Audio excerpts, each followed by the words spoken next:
In the center of the restaurant, beneath garlands of fresh pine and the amber glow of 100 candles, Marcus Reed slipped a small white bakery box onto the plastic table where his son waited. The boy's paper Santa hat tilted as he looked up, 7 years old and too careful with hope. Marcus struck a match, the sulfur sharp in air that smelled of roasted meat and cinnamon, and touched flame to a single birthday candle pressed into frosting that had smeared during the day. They sat together in the service alcove, that forgotten space between the bright dining room and the fluorescent chaos of the dish pit, and for 3 minutes the world shrank to the size of candlelight and the quiet hum of jingle bells under Dylan's breath. At table 17, the corner spot by the floor-to-ceiling windows overlooking the street where December pressed cold against glass, Elena Whitmore cut her salmon into precise squares and lifted her fork. The movement froze halfway to her mouth. Through the gap between a family of 8 and a couple holding hands across the tablecloth, she saw them. A man and a boy, heads bowed over something small and sacred, smiling like they held a secret too precious to share. The knife slipped from her other hand and clattered against bone china. Her chest constricted with a pain so sudden she mistook it for a heart attack before recognizing it as something far more dangerous. Loneliness, the kind that money couldn't fill and success couldn't cure, and 10 years of Christmas dinners at this same table had only made worse. The words left her mouth before she could stop them, barely a whisper, cracked at the edges with a desperation she hadn't let herself feel in a decade. Pimos. Can I join you? The restaurant had stood since 1973, a cornerstone establishment where old brick met new glass and families came for occasions that mattered. Tonight, Christmas Eve, it transformed into the kind of place that appeared on greeting cards, sent from better, gentler versions of America. Red candles flickered on every table, flames reflected in polished silverware that caught the light and threw it back softer. The pianist, an elderly man with liver-spotted hands who had played here for 23 years, moved through Silent Night with reverence that made servers pause mid-stride, their tray balanced, their rushing stilled by muscle memory of beauty. Conversations overlapped in symphony. Children pleaded for breadsticks. Mothers reminded them about napkins. Fathers told the same stories they told every year because tradition mattered more than novelty. Marcus Archer moved through this world like shadow, present but unnoticed, essential but invisible. At 36, he had worked here 4 years, first as a server when he desperately needed any job that would let him support his son, then taking on maintenance when the night manager discovered he could fix the espresso machine with nothing but a screwdriver, and patience inherited from a father who'd worked as a mechanic before arthritis claimed his hands. Tonight he wore black slacks from the discount rack at the big box store 2 miles from his apartment, checked every other week because sometimes they marked things down twice if they didn't sell. In a white shirt he pressed himself every Sunday evening, using an iron that had belonged to his late wife. He moved the heated metal across fabric in the same careful pattern she'd taught him during their first month of marriage, back when the future still looked like something they could build together instead of something that would collapse and leave him holding a 2-year-old boy and a stack of medical bills that never got smaller. His hands were clean but rough, calloused across the palms from 100 repairs, small scars mapping the geography of work.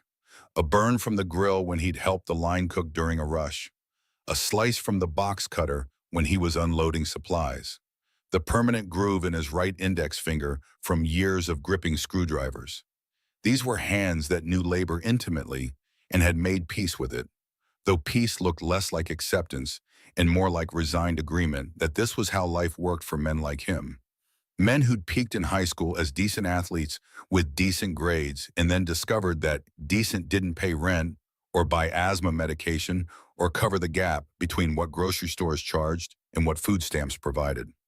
Earlier, during the lunch rush when the dining room had been half empty and Gloria had sent him on break, Marcus had walked 6 blocks to the discount bakery on Lexington. The wind cut through his jacket, the thin canvas one he'd bought 3 winters ago that still functioned, but had stopped keeping him truly warm somewhere around February of the second year.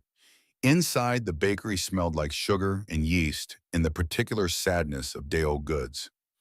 Behind the counter, Mrs. Chen, 70 if she was a day, her hands permanently dusted with flour, had looked up as the bell chimed his entrance.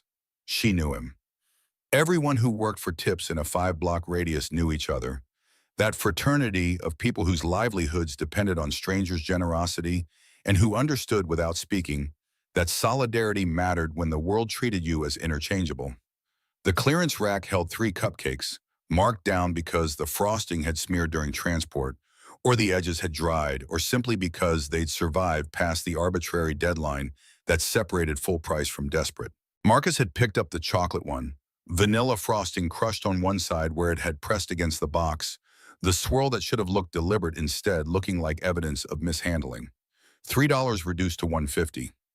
He'd pulled 2 crumpled bills from his wallet, the leather worn soft as cloth at the fold, and Mrs. Chen had rung it up without comment. But as he turned to leave, she'd called him back and pressed a small bag into his hands.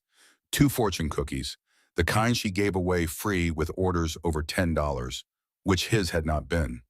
Her voice had been gentle, accented, certain. "Merry Christmas, sweetheart." Marcus had felt his throat close. Kindness from strangers always hit harder than cruelty, because cruelty you could armor against.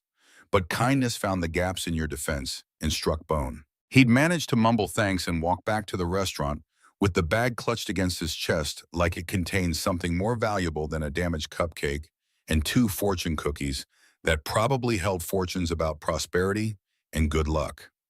Platitudes that felt like mockery when your checking account held $37 and payday was 3 days away. Now at 8:45 on Christmas Eve, Marcus stood in the employee break room and carefully retrieved the white box from the staff refrigerator where he'd hidden it behind leftover soup containers in someone's Tupperware of questionable casserole. His hands shook slightly as he opened it, checking for the 100th time that the cupcake had survived the day. The frosting had melted a little from being in the fridge, then hardened again into something that looked almost intentional if you squinted and wanted to believe. He'd used a plastic knife from the drawer to smooth the worst of the damage, trying to create the illusion that someone had chosen this design, that this was how it was supposed to look. Miguel Hernandez leaned against the doorframe, 28 and still optimistic in the way Marcus remembered being before life taught him that optimism was a luxury. Miguel pulled doubles most weeks, sent money back to family in Puebla, and somehow still found energy to joke with customers and compliment the kitchen staff in rapid Spanish that made them laugh. Now he watched Marcus's careful restoration of the cupcake with an expression caught between sympathy and something darker. His words came easy, casual. "Why not just buy a fresh one, Hermano? Only costs another $1.50. The response left Marcus's mouth harder than intended, sharp enough to cut. $1.50 is bus fare for 2 days. Miguel's hands came up in immediate surrender. "All right, man, I hear you." But the damage had been done, the space between them suddenly wider. Marcus recognized the pattern even as he fell into it. Someone offered help. He heard judgment. Someone suggested easier paths. He heard condescension. The walls he'd built around himself, necessary walls that kept him functioning and kept Dylan safe and kept them both moving forward despite everything, had become so thick he couldn't tell anymore where protection ended and prison began. He wanted to apologize, to explain that his anger wasn't really directed at Miguel, but at the universe that made $1.50 matter, at the arithmetic of poverty that turned every decision into a calculation of what you could afford to lose. But apologies required vulnerability, and vulnerability required energy. And he had exactly enough energy to get through his shift and get Dylan home safely. Nothing left over for emotional accounting. Miguel left without another word, his footsteps fading down the hallway toward the kitchen, and Marcus was alone with his cupcake and his shame and the knowledge that he'd just pushed away one of the few people in this building who'd ever treated him like more than an employee number. He closed the box carefully, the cardboard soft from moisture, and carried it through the service corridor toward the alcove where Dylan waited. The alcove existed in the space between worlds, too close to the dining room to belong fully to the back of house, but too far from the kitchen to be considered front of house. It held a folding table spotted with ancient coffee rings, 3 mismatched folding chairs, and a bulletin board covered in scheduling notices and health code reminders, and a faded poster about sexual harassment from 2018 that no one had bothered to update. The fluorescent light overhead buzzed intermittently, sometimes bright enough to read by and sometimes dim enough that you had to squint at your phone screen. It smelled like industrial cleaner and fryer oil, and underneath everything else, the ghost of 1,000 staff meals eaten standing up. Dylan Reed sat on the least wobbly chair, feet dangling 6 inches from the linoleum. His shoes were Nike knockoffs, purchased 2 sizes too large from the outlet mall 40 minutes away, where Marcus had driven on his day off because the savings justified the gas. The laces were double knotted the way Marcus had taught him, tight enough that they wouldn't come undone during the day, but not so tight they'd be impossible for 7-year-old fingers to untie at bedtime. His jeans came from the Goodwill on Fifth, washed so many times the denim had gone soft, patched at one knee where he'd fallen during recess and torn through. The patch was iron-on, slightly crooked, because Marcus had done it himself while Dylan slept, following instructions from a YouTube video watched on his phone with the volume turned down low. The paper Santa hat had been made at school during the last week before winter break. Construction paper, red and white, carefully folded and stapled according to instructions from Mrs. Patterson, who taught second grade and understood that some of her students would go home to apartments where Christmas meant making do with whatever could be crafted from what you already had. The cotton ball at the tip hung slightly lopsided, attached with enough Elmer's glue to survive the walk from school to the restaurant in Dylan's backpack, which also held a change of clothes in case of accidents and his inhaler in case of asthma attacks, and a worn copy of Charlotte's Web that he'd been reading for the third time because the library let you keep books for 3 weeks and Marcus couldn't afford to buy new ones. In his lap, Dylan held a spiral notebook with a blue cover, the kind that cost 99 cents at the drugstore during back-to-school sales. The pages filled with drawings executed in whatever colored pencils the school provided during art period. Snowmen with carrot noses and stick arms. Houses with perfect triangular roofs and smoke curling from chimneys. Stars scattered across skies rendered in yellow and white, and sometimes purple because Dylan liked purple even though stars weren't purple. But art didn't have to be accurate to be true. At the bottom of one page, a family. Stick figures, father and son holding hands. No mother because Dylan had been 2 when she left and didn't remember her clearly enough to draw her. Though sometimes he asked questions that made Marcus's chest ache with the weight of answers he didn't know how to give. Dylan's personality existed in the space between childhood and something older, heavier. He understood things without being told. When Marcus worked late, Dylan didn't complain. When they ate pasta for the 4th night in a row because pasta was cheap and filling, Dylan said it was his favorite. When Christmas morning came and the presents under their small fake tree were fewer and smaller than what his classmates would receive, Dylan would smile and say it was enough. And Marcus would see in his son's eyes that terrible knowledge that children shouldn't have to carry, the awareness that their happiness required them to want less, to expect less, to be grateful for scraps while other children feasted. Now Dylan looked up as Marcus approached, the paper Santa hat slipping slightly to one side. His voice came quiet, practiced at not disturbing, trained in the art of being invisible in spaces where children technically weren't allowed. Is it time? Marcus set the white box on the table between them, careful not to jostle it, and produced from his pocket a single birthday candle. White wax, thin as a pencil, the kind that came 50 to a package for $2 at the grocery store, purchased once a year and rationed for small celebrations. Dylan's actual birthday in March, Christmas. Sometimes Fridays when the week had been particularly hard and they both needed a reminder that small joys still existed. He pressed the candle into the cupcake's frosting, pushing until it stood upright, and struck a match from a book he'd taken from the bar earlier. The flame caught on the second try, burning steady in the still air of the alcove. Dylan began to hum, so quietly it might have been breathing, the melody of Jingle Bells fractured and hesitant. Marcus joined in, his voice rough from years of not singing, slightly off-key but earnest.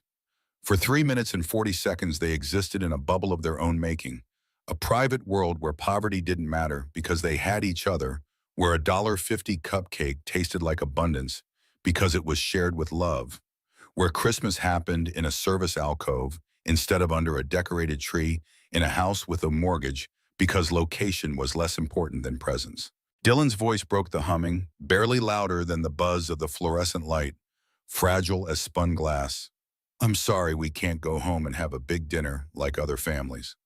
The words landed like physical blows, each one a small violence against the walls Marcus had built around his heart to keep functioning. He reached across the plastic table and took his son's hand.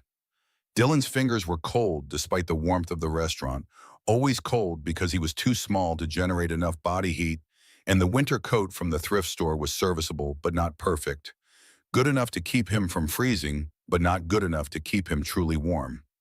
Marcus's throat tightened with the familiar ache of wanting to give his son the world and having only a damaged cupcake to offer, of measuring his adequacy as a father in the gap between what Dylan deserved and what Marcus could provide. His voice came rough but certain, each word chosen with the care of a man who understood that words were all he had. Dylan, listen to me. You are my family. Sitting here with you is the best Christmas I could ask for. But Dylan's eyes dropped to the table and Marcus saw the shame there, the internalized inadequacy that came from comparing his life to the lives of children who had more. I didn't get you anything. All the other kids at school were talking about the presents they bought their parents. Timothy got his mom a necklace. Sarah made her dad a picture frame. I didn't have money for anything. The confession broke something in Marcus, some final defense against the accumulated weight of every choice he'd made since Jenna had left, every calculation of what they could afford to lose, every moment of Dylan going without because Marcus's paycheck could only stretch so far. He squeezed his son's hand gently, feeling the delicate bones beneath the skin, the precious fragility of this child who'd been entrusted to his care and who he'd somehow kept alive and mostly healthy despite everything stacked against them. His words came from somewhere deep and true, a place that existed before poverty had taught him to measure worth in dollars. You're here, that's everything. You know what the best present is? Having someone who wants to spend time with you. Everything else is just stuff. You are the gift, Dylan. You always have been. Dylan smiled, small and certain, the kind of smile that came from a deep well of trust that Marcus had somehow, despite everything, managed not to poison. He leaned forward, closed his eyes for 3 full seconds like he was making a wish he truly believed would come true, and blew out the candle. The smoke curled upward in a thin ribbon, disappearing into the restaurant's warm air, carrying whatever hope a 7-year-old boy had whispered into the darkness of adult failure and childhood resilience. Gloria Martinez appeared at the edge of the alcove, her presence announced by the soft squeak of her practical shoes against linoleum. 52 years old with 3 teenagers at home and eyes that had seen too many single parents struggle against mathematics that never added up in their favor. She'd worked here 14 years, started as a server like Marcus, worked her way to shift supervisor, then assistant manager, and finally manager when the previous one had been fired for inventory discrepancies that Gloria had quietly reported because some violations of trust mattered more than solidarity. She wore black slacks and a white blouse and a name tag that said her name and below it, manager in smaller letters. And she carried herself with the particular exhaustion of women who'd raised children alone and knew exactly what that cost. She'd been the one who'd given Marcus permission for Dylan to stay during his shifts, the approval that technically violated restaurant policy, but which she granted anyway because some things mattered more than rules written by people who'd never had to choose between childcare and employment. Earlier that day, when Marcus had approached her office and knocked on the doorframe because the door was always open, Gloria had looked up from the scheduling spreadsheet on her ancient desktop computer and listened to his careful request. She hadn't made him beg. She'd simply nodded, one short definitive movement that said yes, and also, I understand, and also I've been where you are, and told him to keep the boy out of sight of customers. Now she carried a paper cup of hot chocolate, the kind from the machine in the kitchen that dispensed lukewarm brown liquid that tasted vaguely of chemicals and corn syrup, but which children loved anyway. She set it in front of Dylan with a gentleness that spoke to her own years of motherhood, of understanding that small gestures carried weight beyond their material cost. Her voice came soft but carried an edge that made Marcus's stomach tighten. Heard they sold the building. New owners, some real estate woman. Marcus felt the ground shift beneath him, that particular sensation of stability revealing itself as illusion. That affect us? Gloria's expression remained neutral, the practiced mask of managers who'd learned not to show fear even when they felt it. Don't know yet. Let's just get through tonight. The words hung in the air between them, heavy with implication. Restaurant work existed in a state of permanent precarity, always one bad quarter or new owner or policy change away from unemployment. Marcus had learned long ago not to trust stability, to always keep his resume updated and his network maintained, and his expectations low enough that disappointment wouldn't break him. But knowledge didn't make it easier, didn't stop the spike of anxiety that came with any threat to the fragile ecosystem that kept him and Dylan housed and fed. Gloria squeezed his shoulder once, brief contact that said, "I'm sorry," and also, "We're all in this together," and also, "There's nothing I can do," then disappeared back toward the kitchen where the dinner rush was building toward its evening crescendo. Marcus watched her go and felt the familiar weight of powerlessness settle across his shoulders like a physical burden. He was 36 years old and his entire life could be upended by decisions made by people he'd never meet. People to whom he was just a line item on a balance sheet, a cost to be minimized, or a position to be eliminated. The knowledge burned like acid in his chest. Dylan tugged his sleeve, oblivious to the adult anxieties that had just been introduced into their small celebration. "Can I have the cupcake now?" Marcus pushed thoughts of new owners and uncertain futures into the mental box, where he kept all anxieties that couldn't be addressed immediately and focused on what mattered. His son, this moment, the chocolate cupcake with its reconstructed frosting sitting between them, like evidence that love could be measured in $1.50 increments if you didn't think too hard about what that said about the world. He used the plastic knife to cut the cupcake in half, careful to make the portions equal because fairness mattered even in this, and watched as Dylan took his first bite with the particular reverence children bring to sugar. The boy's face lit with pleasure uncomplicated by knowledge of discount bakeries or clearance racks or the arithmetic of poverty, and Marcus felt something in his chest loosen slightly. This was enough. It had to be enough, because it was all he had to give. In the break room 10 minutes later, after he'd settled Dylan back in the alcove with instructions to stay quiet and stay put, Marcus overheard the conversation that would reshape the remainder of his evening. Two servers, Ashley and Garrett, both younger than him by 5 years, both working their way through community college, both treating this job as temporary waypoint rather than permanent destination. They leaned against the industrial sink, voices lowered but not quite whispered, engaged in the particular gossip that service industry workers trafficked in. Ashley's words came fast, excited. "Elena Whitmore bought the building 2 months ago." Garrett responded with the tone of someone who'd done research. "She's here tonight. Table 17, like always." Ashley leaned in, conspiratorial. "I heard she's raising rents on all her properties. Jake's cousin works at that building on 3rd, said their rent went up 15%. The name meant nothing to Marcus initially, just another wealthy person whose decisions would ripple down to affect his life in ways he couldn't control. But the location, table 17, that triggered recognition. He'd served that table earlier, during the transition between lunch and dinner, when the dining room was quiet and the servers were rolling silverware and restocking condiment caddies. A woman alone, eating salmon with precise movements, drinking wine she barely touched. He'd taken her order with professional efficiency, brought her food without commentary, cleared her plates when she'd finished. She'd thanked him with a voice that sounded like money and loneliness mixed in equal measure, and he'd thought nothing of it beyond calculating the tip she'd leave and whether it would be adequate. Now that interaction rearranged itself in his memory, taking on new significance. The woman who'd thanked him for salmon and steamed vegetables owned the building that housed the restaurant where he worked. She held his livelihood in hands that had probably never washed dishes or scrubbed toilets or fixed broken machinery. The resentment that followed this realization felt both justified and futile. Anger at a system he couldn't change and a person he didn't know directed at a target that probably didn't even register his existence. Marcus returned to the dining room with that knowledge sitting like a stone in his gut, making it harder to smile at customers and easier to see the vast gulf between worlds that existed in this single building. On one side, people who ate here because they wanted to, who left tips that represented discretionary spending, who would go home to houses with heating that worked and refrigerators that stayed full. On the other side, people like him, who worked here because they needed to, who counted every dollar against competing necessities, who understood that comfort was a luxury reserved for people who'd never had to choose between electricity and groceries. Table 17 sat in the premium location, corner spot by floor-to-ceiling windows that overlooked the street where December cold pressed against glass.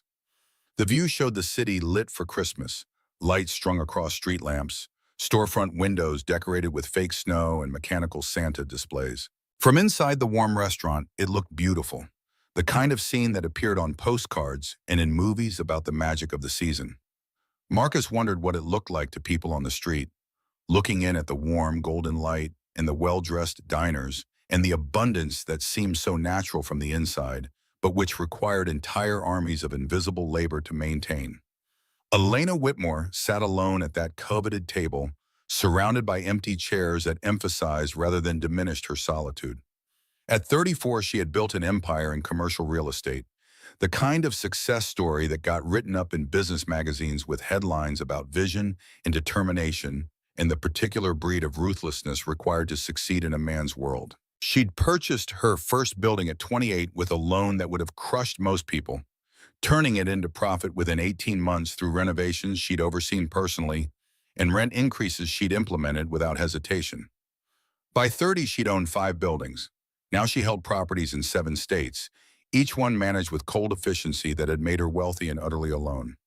She came to this restaurant 3 times a week, always alone, always ordering the same meal. Grilled salmon with no sauce because she didn't trust rich food after years of eating meals from her desk, steamed vegetables cut into uniform pieces, a single glass of white wine that she sipped exactly 3 times before abandoning. The servers knew not to make small talk. Gloria knew to seat her away from families, away from celebrations, away from anything that might remind her of what she didn't have.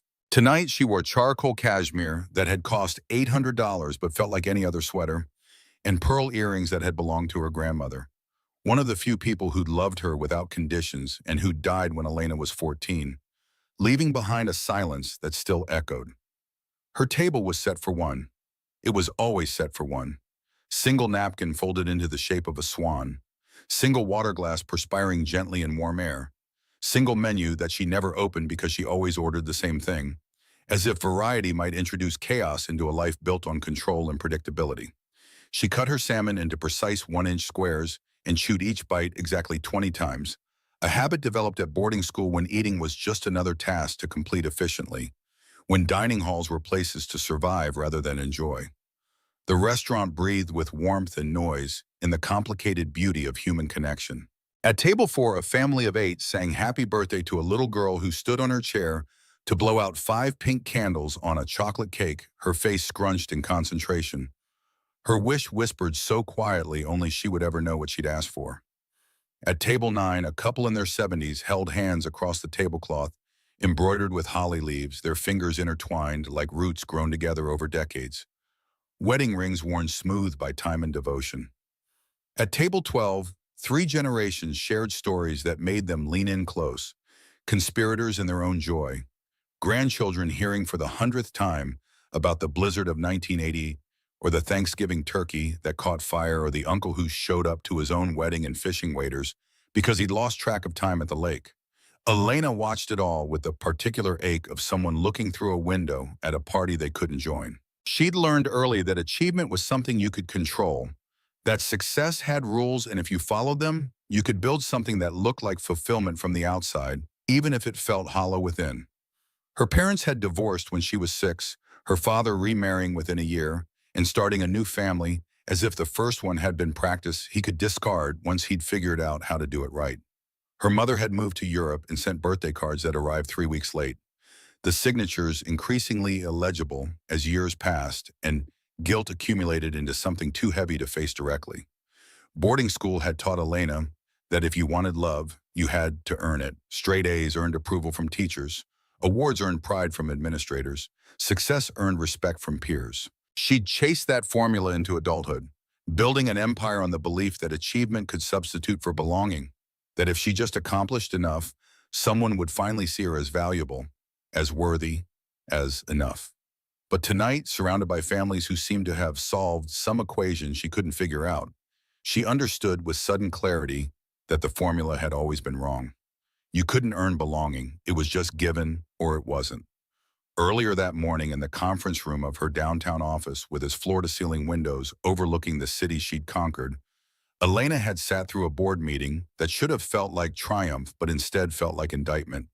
Her CFO, a man named Richardson who wore expensive suits and cheaper ethics, had presented a cost-cutting proposal designed to increase profits by 12%, reduce staff benefits, increase rents on commercial tenants, eliminate paid sick leave. The numbers were sound, the logic unassailable. Shareholders would be pleased. Stock prices would rise.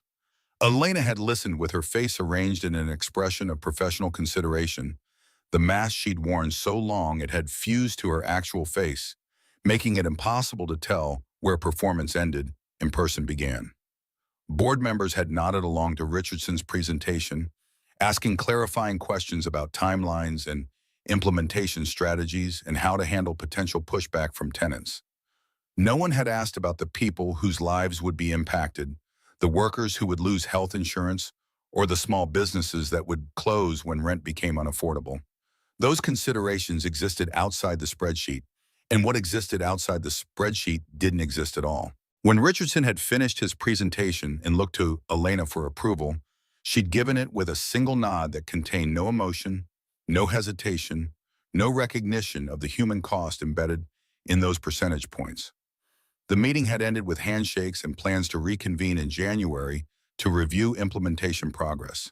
And Elena had returned to her office and stared at her reflection in the window glass and failed to recognize the woman looking back. When had she become this? When had the distance between who she'd wanted to be and who she'd become grown so vast she could no longer see across it? Now, in the warm restaurant, cutting salmon into squares while families laughed and children sang and couples held hands, Elena felt the weight of that morning's decision pressing against her chest like a physical burden. Somewhere in this city, maybe in this building, people who worked for minimum wage and no benefits would soon lose what little safety net they had because she'd nodded once in a conference room and set in motion machinery that would grind through their lives with mechanical indifference. The knowledge sat in her stomach like poison, making each bite of expensive fish taste like ash. She lifted her wine glass, the third and final sip she allowed herself, and in the motion her gaze drifted across the dining room toward the service alcove. Through the gap between tables, past the servers moving with choreographed efficiency, she saw them.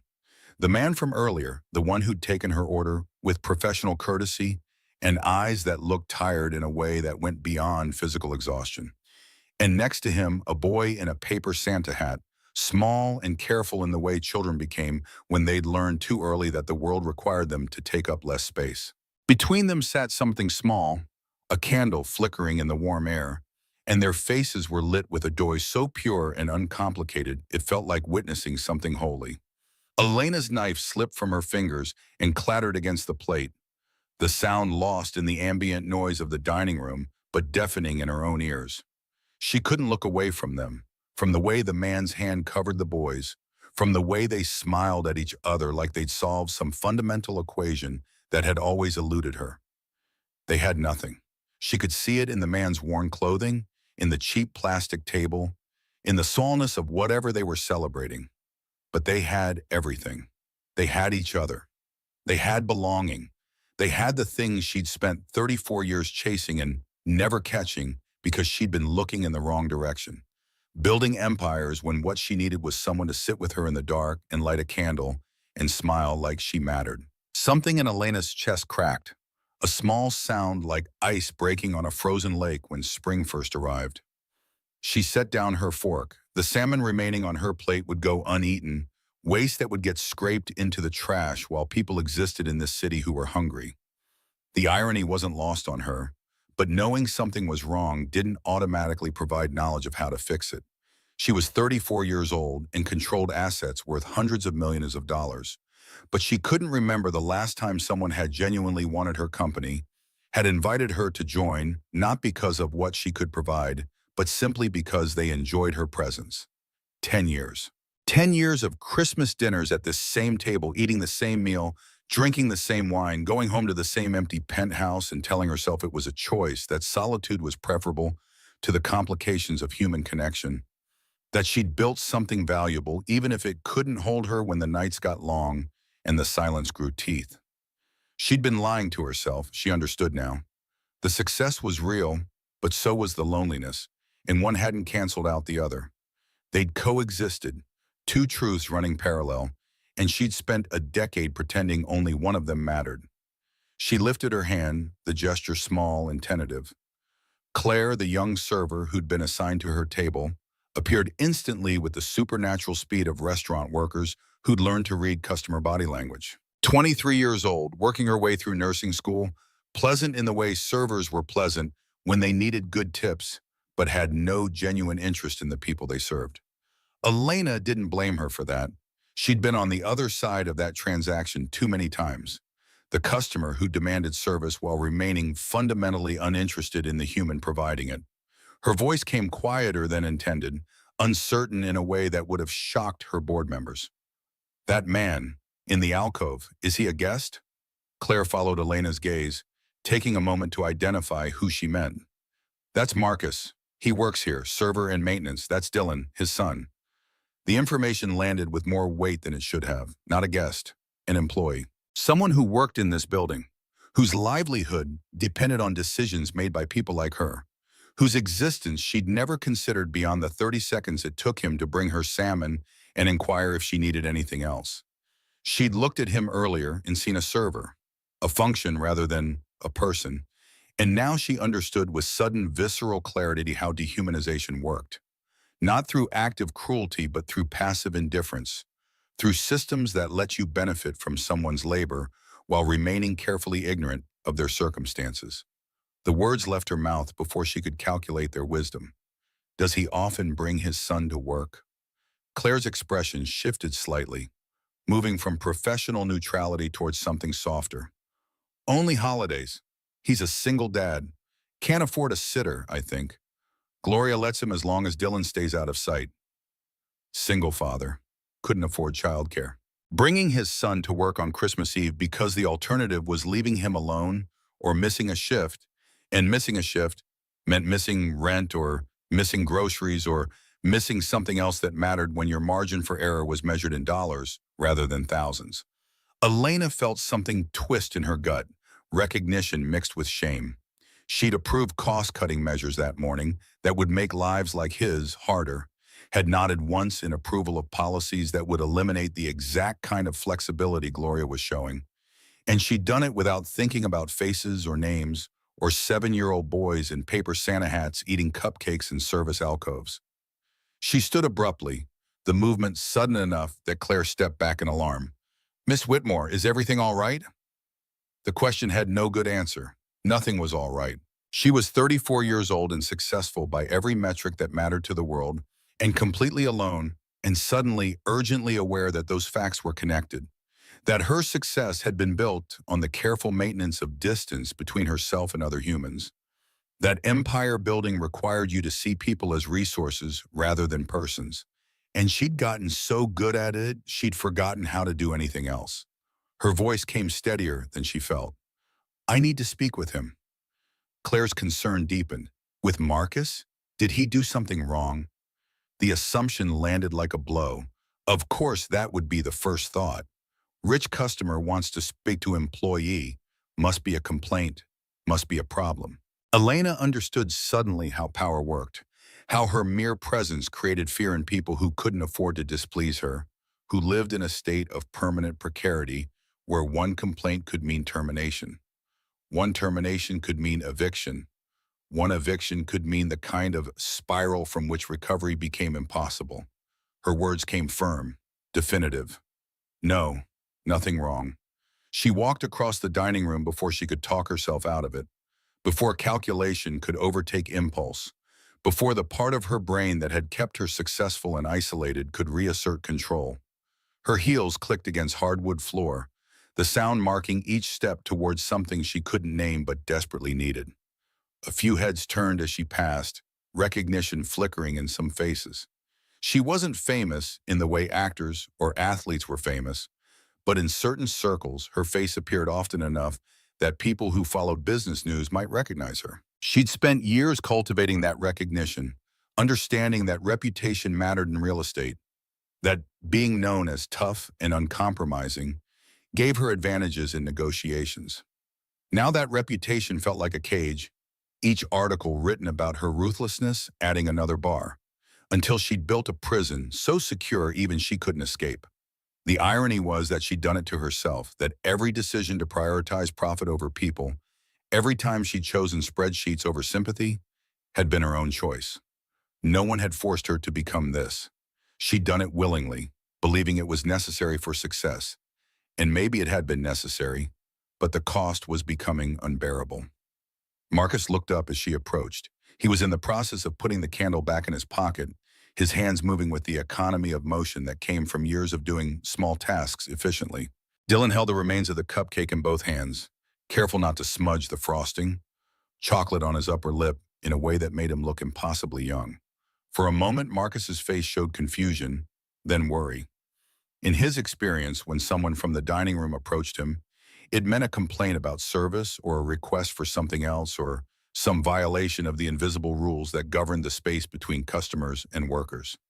He stood quickly, the folding chair scraping against linoleum, and his voice came professionally neutral. "Can I help you with something, ma'am?" Elena stopped 3 feet away, close enough to see the wear in his shirt collar where the fabric had been mended with stitches, too careful to be professional tailoring, close enough to notice the tiredness around his eyes that went deeper than a single late shift. Up close, he looked both older and younger than she'd thought, worn down by circumstances but not broken, carrying weight but not crushed beneath it. She opened her mouth to speak and found the words she'd prepared, something polite and distant, would not come. Instead, she heard herself say, "Are you celebrating Christmas?"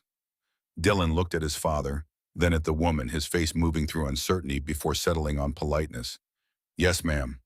The formality of it, the way this 7-year-old boy had been taught to say ma'am to adults, to show respect to people who existed above him, in hierarchies he was too young to understand but had already learned to navigate, undid something in Elena. She felt her eyes sting, moisture gathering that she blinked away rapidly because she did not cry, had not cried in years, had trained herself out of that particular display of weakness.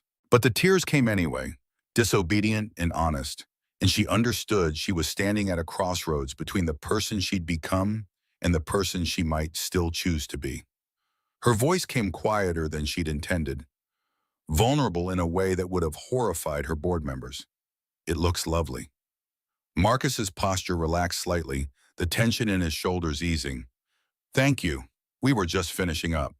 The words were dismissal, polite but clear, and Elena recognized them as such. He was trying to protect this moment, to keep his small celebration private from the intrusion of someone who represented everything wrong with the world, someone whose presence here was fundamentally inappropriate regardless of intention. She should leave. She knew she should leave, but her mouth opened and the words that came out surprised even her. "I don't mean to intrude, but I was wondering—" She stopped. This was absurd.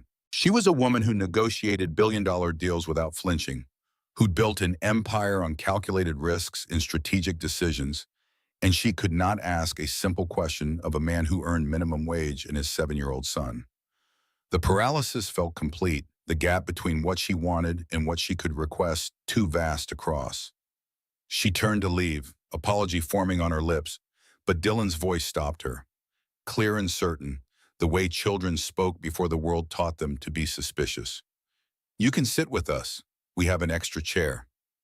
He pointed to the third folding chair, leaning against the wall, his expression open and guileless, offering inclusion with the casual generosity of someone who'd never been taught that kindness could be weaponized. Elena looked at the boy, at his paper Santa hat and chocolate smudged face, and the way he smiled at her like she was just another person, rather than a CEO or a building owner, or someone whose decisions could destroy his father's livelihood. She felt her chest constrict with emotion she didn't have names for, gratitude and shame, and something that might have been hope if hope weren't such a dangerous thing to feel.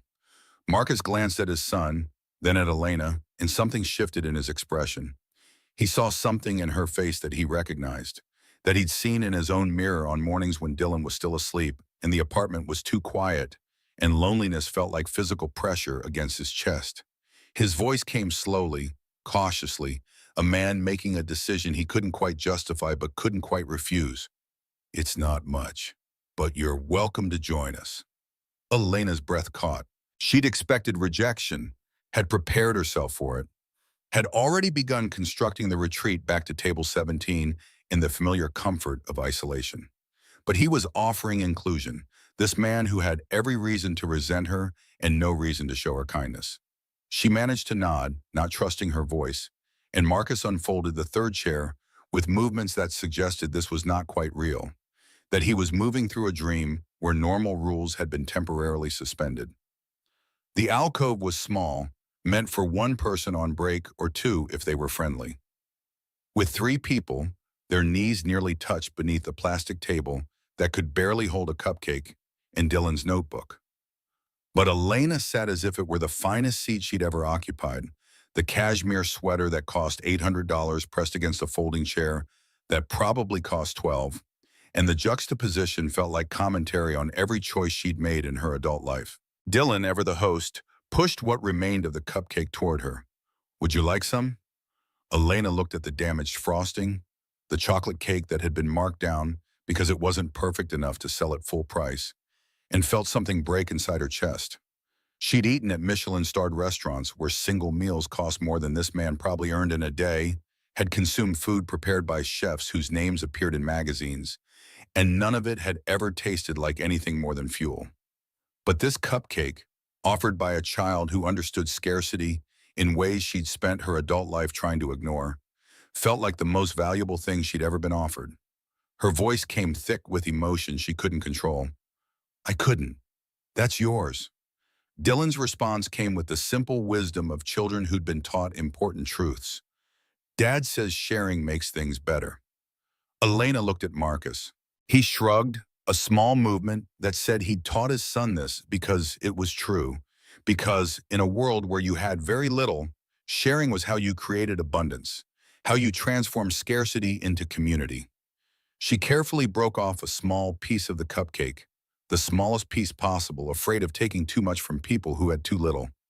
The frosting was too sweet, the kind of sweetness that came from cheap ingredients and industrial production. But it tasted like something more. It tasted like belonging. For 20 minutes, they sat in that small space between worlds, and Dylan talked. He told her about school, about the snowflake craft he'd made in art class, about Mrs. Patterson who let him read chapter books during quiet time because he was advanced for his age. He told her about the classroom hamster who'd escaped and been found sleeping in the principal's inbox. He told her about his drawings, showing her the notebook with careful pride, explaining each image with the seriousness of an artist presenting a portfolio. Marcus sat quietly, watching his son with the kind of attention that made clear this child was the center of his universe, the fixed point around which everything else revolved. Elena asked questions, genuine questions born from actual interest rather than polite performance, and laughed when Dylan described the hamster's expression when discovered in the inbox. She felt something loosening in her chest, some knot that had been pulled tight for so long she'd forgotten it was there. For the first time in a decade, she forgot she was a CEO, forgot she owned buildings in 7 states, forgot that her calendar was booked 3 months in advance. She was just a woman sitting at a folding table with a father and son, eating shared cupcake, listening to a 7-year-old boy talk about his life, and it felt like coming home to a place she'd never been. Then someone recognized her. It happened quickly, the way these things always did.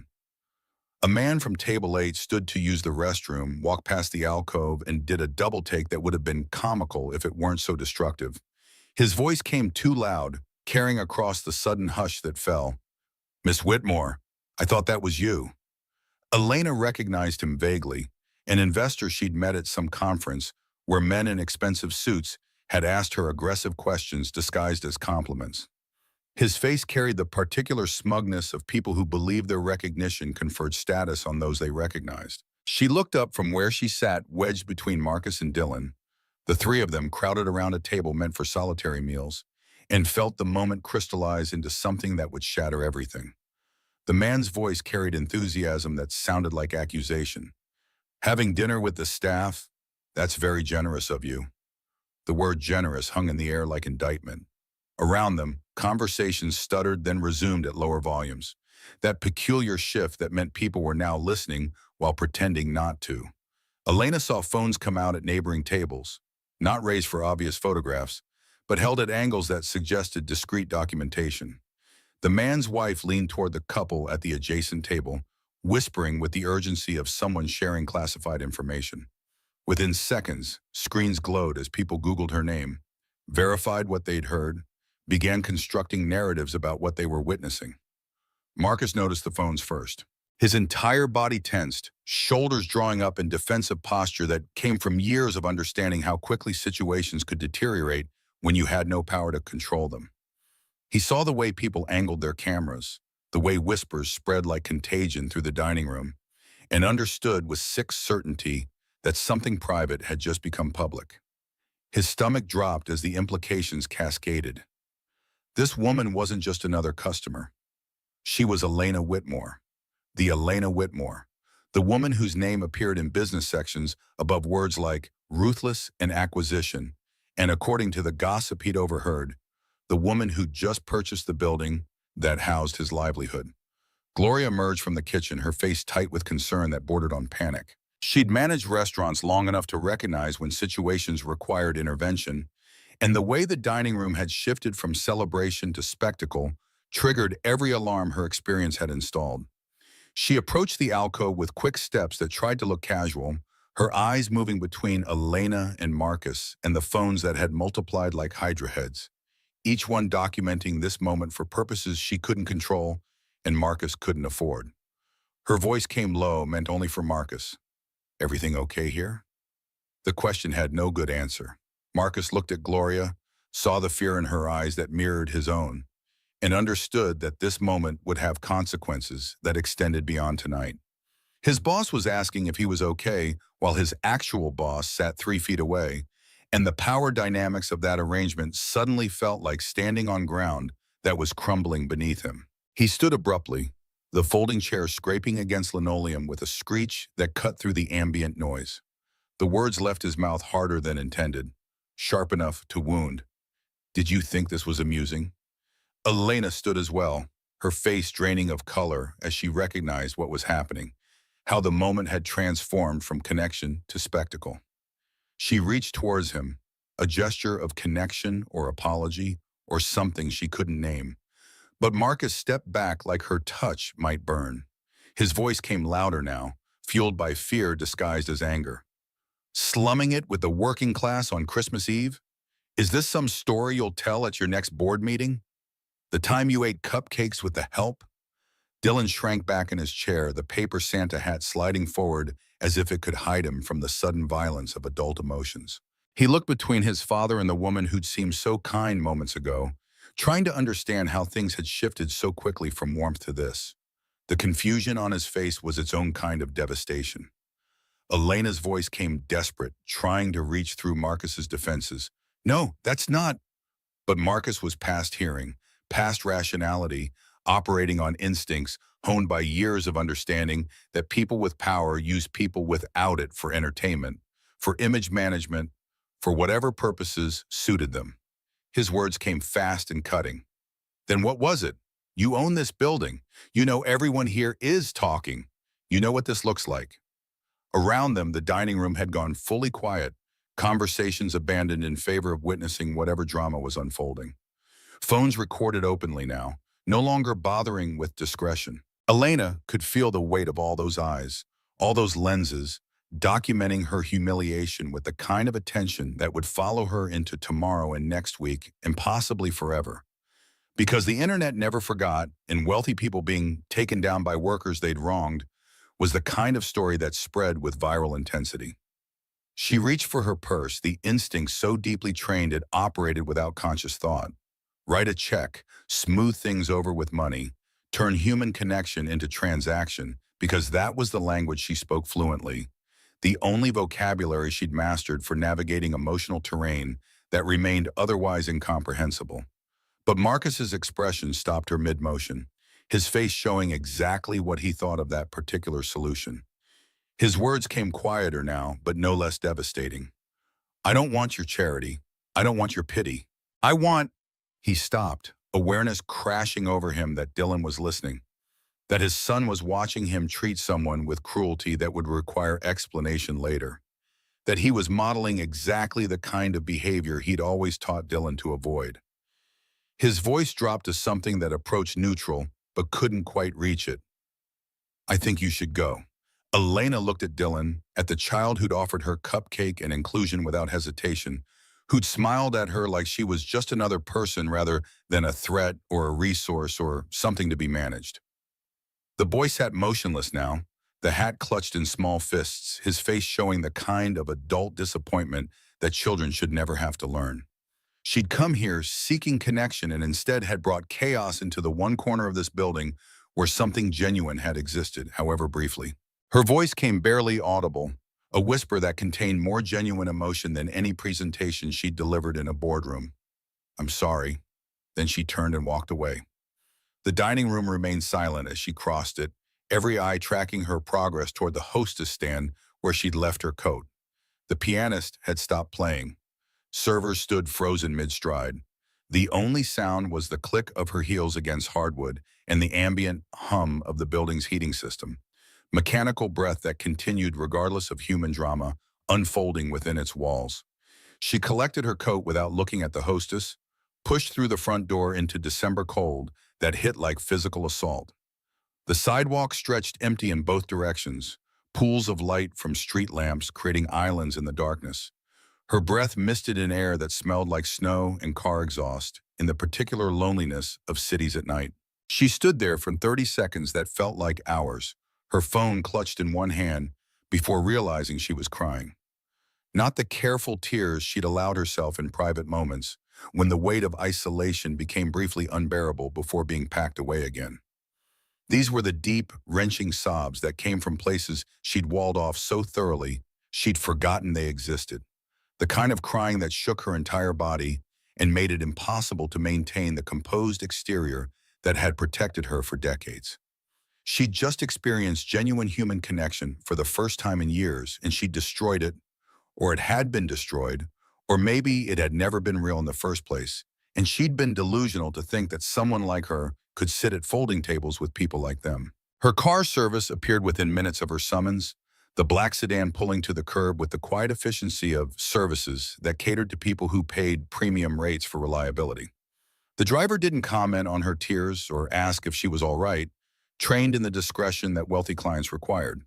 She climbed into the back seat that smelled like leather and air freshener and watched through tinted windows as families exited the restaurant behind her. Children bundled in coats, parents holding hands, everyone moving toward cars and homes and lives that included other people. She was surrounded by the city, but utterly alone despite the driver 6 feet away, and the paradox of urban isolation had never felt more complete. Back in the alcove, Marcus sat with his head in his hands, elbows pressed against the plastic table that still held crumbs from the cupcake they'd shared. His breathing came short and rapid, the physical response to adrenaline that had nowhere to go now that the confrontation had ended. Gloria approached with the caution of someone approaching wounded animals, her face carrying sympathy mixed with the harder calculation of managers who had to think about liability and public relations and all the unsexy logistics that followed dramatic incidents. Her words came gentle but direct. You okay? Marcus couldn't look at her. I'm fine. You want to take the rest of the night off? The question was kindness masquerading as suggestion. Leave before this gets worse. Go home before someone files a complaint. Protect yourself by removing yourself from the situation. But Marcus knew the arithmetic of hourly wages and rent due and groceries needed, knew that leaving early meant money he couldn't afford to lose regardless of emotional justification. His response came automatic. I need the hours. Gloria nodded once, understanding passing between them without requiring elaboration, and walked away. Marcus listened to her footsteps fade and felt the crushing weight of what he'd just done settle across his shoulders. He'd attacked someone who'd shown his son kindness. He'd humiliated someone in public based on assumptions that might be wrong. He'd let fear and pride override judgment, and now he'd have to live with whatever consequences followed. Dylan tugged his sleeve with the tentative touch of children who've learned to approach adult emotions carefully. Dad, why did you yell at her? The question was accusation disguised as inquiry. Marcus heard the disappointment beneath the words, the confusion of a child who'd watched his father violate the very principles he taught. He forced himself to look at his son, to see the paper Santa hat now crumpled and slightly torn, the chocolate still smudged on his upper lip, the open face that hadn't yet learned to hide its feelings behind protective layers. His voice came hollow. I didn't yell. You were mad. The observation hung between them. Marcus wanted to deny it, to construct elaborate explanations about power dynamics and class conflict and all the adult complexities that justified his reaction. But Dylan was 7, and those explanations would sound like excuses, which is what they were. He'd been mad, and mad had made him mean, and mean had driven away someone who'd seemed genuinely lonely. His admission came reluctant. I thought she was making fun of us. Dylan's response contained the absolute certainty of childhood, the clarity that hadn't yet been compromised by adult cynicism. She wasn't making fun, she was lonely. The words landed like stones thrown through windows, shattering Marcus's careful construction of justified anger. He replayed the interaction in his mind, watching it from different angles now that rage had subsided enough to permit perspective. The way Elena's hands had shaken when she'd asked to join them. How she'd listened to Dylan's stories like they mattered more than anything else in the world. The smallest piece of cupcake, taken with such care, it had seemed like she was afraid of taking too much from people who had too little. Her voice when she talked about boarding school and parents who were always traveling and learning early that love had to be earned through achievement. Not judgment in her eyes, just hope. Just desperate, vulnerable hope that maybe this time would be different. His throat tightened with realization. I think you're right. Well, Dylan's next question came soft but devastating. Then why did she leave? Marcus closed his eyes against the answer he couldn't avoid. Because I made her feel bad. You should say sorry. The suggestion was simple the way children's solutions were simple. Operating from moral clarity uncompromised by considerations of pride or power, or the complicated arithmetic that made apologies feel like admissions of weakness rather than demonstrations of strength. Marcus wanted to explain why he couldn't apologize, why the woman who owned this building and had probably forgotten about them already wouldn't want to hear from the server who'd embarrassed her in public. But even as he constructed those rationalizations, he recognized them as cowardice dressed in practical clothing. His voice came quiet, defeated. I don't think I'll get the chance. The rest of his shift passed in mechanical progression. He cleared tables without seeing the people sitting at them. He refilled water glasses with hands that moved through muscle memory while his mind remained stuck in the alcove, replaying the moment when connection had shattered into spectacle. Other servers avoided him, their distance suggesting that word had spread about his confrontation with Elena Whitmore, that he'd just publicly humiliated someone important, that he might have cost himself his job through spectacular miscalculation of social dynamics he should have navigated more carefully. Miguel caught him in the service corridor between the kitchen and the dining room, pulling him aside with a grip on his elbow that was gentle but insistent. His face showed concern mixed with the particular frustration of watching someone you care about make destructive choices. Hermano, you know who that was? You just told off Elena Whitmore. Marcus felt sick. I know. People are saying she just bought this building, that she's planning major changes, and you... Miguel stopped, shaking his head. Man, I hope you're looking at backup jobs. The assessment was harsh but probably accurate. Marcus had just publicly confronted his ultimate boss, had humiliated her in front of customers who documented everything with phones that would ensure this moment lived forever on the internet. Even if Elena wasn't vindictive, the practical reality was that he'd made himself a liability, someone whose continued employment created awkwardness that management would eventually decide wasn't worth whatever value his labor provided. Dylan fell asleep in the alcove around 10:30, his head pillowed on arms crossed atop the plastic table, the paper Santa hat sliding to one side. Marcus watched his son sleep and felt the familiar cocktail of fierce love and desperate inadequacy. This child trusted him completely, believed in him without reservation. And Marcus kept proving himself unworthy of that faith through decisions that prioritized pride over wisdom, anger over compassion. How many times would Dylan have to watch his father choose wrong before that trust eroded into something harder? At 11:45, Gloria told him he could leave. The restaurant would close at midnight, staff would clean and prep for tomorrow, but Marcus's presence wasn't required for that final hour. The kindness was obvious, even if the motivation remained ambiguous. Get him out before something else happened. Remove the problem from the equation before it complicated further. He carried Dylan to the employee area where their coats hung on hooks designated for staff, bundling his son in the winter coat that was good but not great, serviceable but not perfect. When he returned to the dining room to leave through the front entrance, he stopped. Elena Whitmore stood near table 17, not sitting but standing with her coat buttoned and her purse clutched in both hands like she'd been waiting. The restaurant was nearly empty, now last few servers stacking chairs with the resigned efficiency of people at the end of long shifts. The pianist was gone. The candles had been extinguished.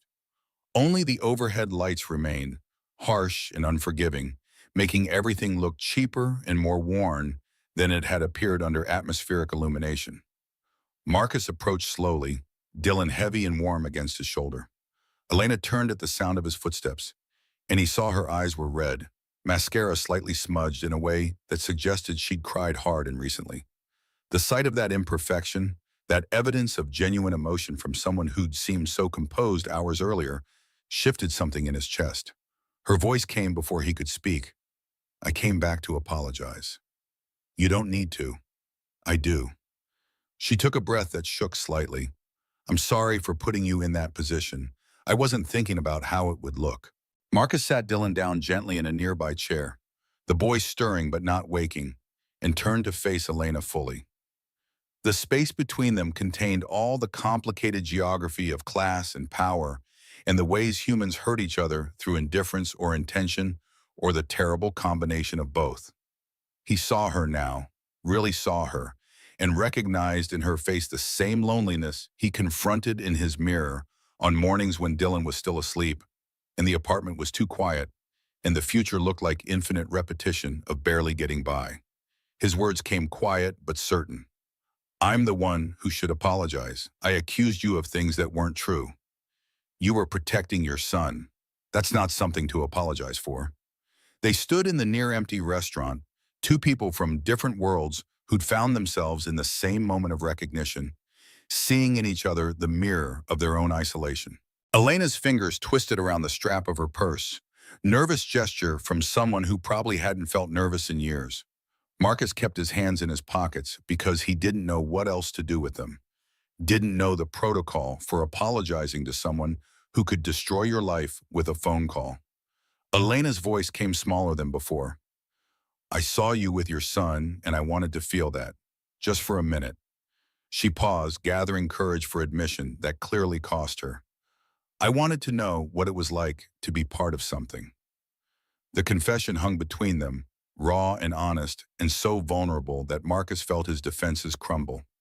He'd spent the last hour constructing elaborate justifications for his anger, convincing himself that he'd been protecting Dylan from being someone's charity case or photo opportunity. But standing here now, seeing the naked hope and fear on Elena's face, he understood he had been wrong. Not wrong to worry about power dynamics or exploitation, but wrong about her intentions, wrong about assuming the worst when she'd been offering the best thing she knew how to offer. Herself, her presence, her desperate desire not to be alone on Christmas Eve. Dylan woke up and rubbed his eyes, taking in the scene with the quick assessment of children who'd learned to read rooms accurately. His face brightened when he saw Elena, the smile emerging before adult considerations about awkwardness or social convention could complicate his reaction. He reached into his coat pocket, that motion suggesting preparation and forethought, and pulled out the paper Santa hat that had been on his head earlier. The hat looked worse now, wrinkled and slightly torn, the cotton ball hanging by threads that wouldn't survive much longer. But Dylan held it out to Elena with the seriousness of children presenting treasured possessions, his voice clear and certain. You forgot this. Elena stared at the hat like it was something infinitely precious. rather than something constructed from craft paper and glue by a 7-year-old in a public school art class. Her voice came thick with emotion she didn't try to hide. I didn't, Dylan interrupted with the gentle insistence of someone who'd already decided what needed to happen. I made it for you so you could be part of our Christmas party. Elena took the hat with hands that shook visibly. She turned it over, examining the crooked staples and the way the construction paper had been folded with careful but imperfect precision, and something in her face broke. She brought the hat to her chest, holding it against cashmere that cost $800, and then she cried. Not the careful tears from earlier, or the controlled sobs in the car, but deep, wrenching sounds that came from a place she'd locked away for decades. The kind of crying that shook her entire body and made it impossible to maintain any pretense of composure. She covered her face with her hands, ashamed of the rawness of it, horrified at losing control so completely in front of people she barely knew. But Dylan got up and hugged her waist with the uncomplicated affection of children who hadn't yet learned that physical comfort required permission or invitation. Marcus stepped forward, awkward but genuine, and put a hand on her shoulder. The three of them stood like that, Marcus's hand warm through Elena's coat, Dylan's arms wrapped around her waist, Elena sobbing into her hands while holding a paper Santa hat like it was the most valuable thing she'd ever been given. When the worst of Elena's crying subsided, when the Saz had gentled into hitching breaths and sniffles she couldn't quite control, she wiped her eyes with the back of her hand and looked at them both. Her mascara was fully ruined now, dark smudges beneath her eyes that made her look younger and more vulnerable than the put-together CEO who'd walked into the restaurant hours earlier. Her words came halting, uncertain. I don't know how to do this. Marcus understood she wasn't talking about apologizing or making amends, but something larger, something that encompassed connection and vulnerability and all the messy, complicated work of letting people matter. His response came from the same place of honesty. None of us really do. We just try. Elena looked at him, really looked at him, seeing past server and employee to the person who'd built a life around his son, despite every obstacle that tried to break them. She could see the exhaustion in his face, the weight he carried, the pride that had made him lash out earlier when he'd felt threatened. But she could also see the gentleness, the way he'd taught his son to share and be kind and offer inclusion to strangers who needed it. This man had very little by material measures, but he'd built something she'd spent 34 years failing to construct. A life that mattered, a connection that sustained, love that existed without conditions or calculations. Her next words came quiet but determined. Can I tell you something? Of course. I grew up in boarding schools. Parents were always traveling, always busy. The story came slowly, each sentence requiring effort, like she was excavating artifacts from places she deliberately buried. She told them about learning that love had to be earned through achievement, about straight A's and awards, and the particular loneliness of succeeding at everything while mattering to no one. She told them about her father's new family and her mother's birthday cards that arrived weeks late, and the grandmother who'd loved her without conditions, but who died when Elena was 14, leaving behind a silence that still echoed. She told them about building an empire, because empires were measurable and controllable, because success had rules, and if you followed them, you could construct something that looked like fulfillment, even if it felt hollow. Her voice broke on the final admission. But tonight, sitting with you both, I realized something. You can't earn belonging. It's just given, or it's not. Marcus felt recognition settle in his chest, the understanding that came from seeing your own story reflected in someone else's experience. He told her about Jenna leaving when Dylan was 2, about choosing his son over the better-paying job that required travel, about learning to budget in ways that would have seemed impossible before, but which had become second nature. He told her about the constant arithmetic of poverty, the calculations of what they could afford to lose, the way every decision required weighing competing necessities. He told her about the walls he'd built to protect them both, walls that had become so thick he sometimes couldn't tell where protection ended and prison began. His voice came quiet but certain on the final thought. You're right, it's not earned, it's just there, if you're lucky enough to find it. Dylan looked between them, understanding passing across his face, even though the words had been aimed at adult ears. His question came with the directness of children who hadn't yet learned that some questions were better left unasked. So are we friends now? Elena looked at this boy who'd given her a paper Santa hat and told her she could be part of his Christmas party, this child who'd offered inclusion without hesitation or calculation, who'd seen her loneliness and responded with kindness rather than judgment. She looked at his father, who'd been angry and hurt and protective, but who'd also come back to apologize, who'd been vulnerable enough to admit his mistakes. And she felt something shift in her chest, some possibility opening that she'd thought was closed forever. Her response came through tears that hadn't fully stopped. I'd like that very much. Marcus pulled them both into an embrace that was awkward and genuine, the three of them standing in the nearly empty restaurant under harsh overhead lights that made everything visible and nothing beautiful. But in that moment, ugliness didn't matter. Only connection mattered. Only the fragile, imperfect, desperately needed reality of not being alone. They stood together, these three people who barely knew each other, connected by the simplest and most profound of human needs, the need to be seen, to be valued, to belong to something larger than isolation. The moment held for 10 seconds before Marcus felt his phone vibrate in his pocket, insistent buzzing that suggested multiple notifications arriving in rapid succession. He pulled back enough to check the screen, confusion crossing his face as he saw the notifications. Text messages from numbers he didn't recognize, Twitter mentions, Instagram tags. His face went pale as the understanding dawned. Someone had posted photos from earlier. The moment in the alcove, his confrontation with Elena. Everything had been documented and shared and was now spreading across the internet with the viral intensity that came when stories touched something people cared about. Rich CEO, poor worker, Christmas Eve confrontation. The narrative practically wrote itself. He looked at Elena and she looked back, and they both understood simultaneously that whatever had just begun between them would now unfold under scrutiny they couldn't control, documented and discussed and judged by strangers who knew nothing about what had actually happened, but who would have strong opinions anyway. The private had become public, and there was no taking it back. The parking lot stretched empty under streetlights that turned falling snow into columns of gold. Marcus stood beside his Honda Civic, Dylan heavy against his shoulder, while Elena waited by the black sedan idling at the curb.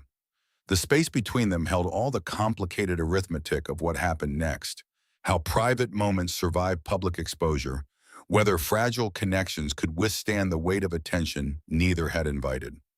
Elena's phone buzzed in her hand, the screen illuminating her face with harsh light. She glanced at it, then looked back at Marcus. It's already everywhere. Photos, commentary. People have opinions about something they didn't witness and don't understand. Marcus shifted Dylan's weight, feeling the boy's breath warm against his neck. What are they saying? Half think it's heartwarming, the other half think it's a publicity stunt. The assessment captured the impossible position they'd found themselves in. Whatever they did next would be interpreted through lenses neither could control, reduced to narratives that served other people's need for simple stories in a world that offered mostly complications. Marcus felt exhaustion settle across his shoulders, the kind that went beyond physical tiredness into something that touched bone and spirit. His voice came rough. I'm sorry you got dragged into this. Elena looked at him with an expression that contained surprise and something softer. You're apologizing to me? I walked into your life uninvited. I made your private moment public just by being there. You didn't make it public. Someone with a phone did. Same result. They stood in silence, broken only by the idle of Elena's car and the distant sound of the city continuing its Christmas Eve despite their small crisis. Dylan stirred against Marcus's shoulder but didn't wake, his breathing maintaining the steady rhythm of deep sleep.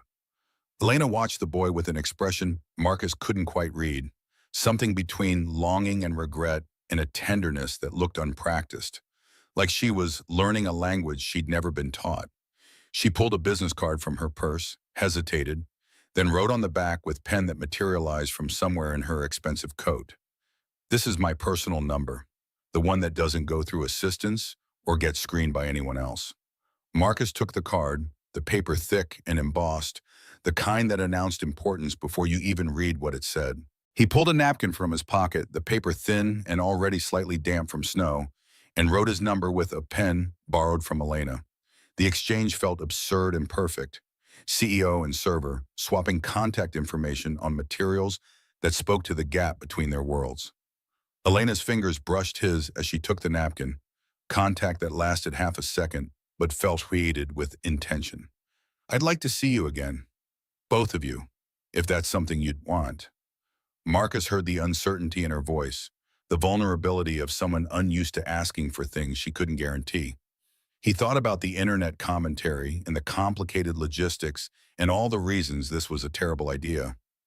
Then he thought about Dylan saying she was lonely, about the way she'd cried while holding a paper Santa hat, about the possibility that sometimes terrible ideas were the only honest ones. His response came careful, but certain. Yeah, I think that would be good. Elena smiled, and the expression transformed her face into something younger and more open than the composed CEO who'd sat at table 17 hours earlier. She got into her car without further words, the door closing with the expensive thunk of German engineering, and Marcus watched the sedan pull away into falling snow.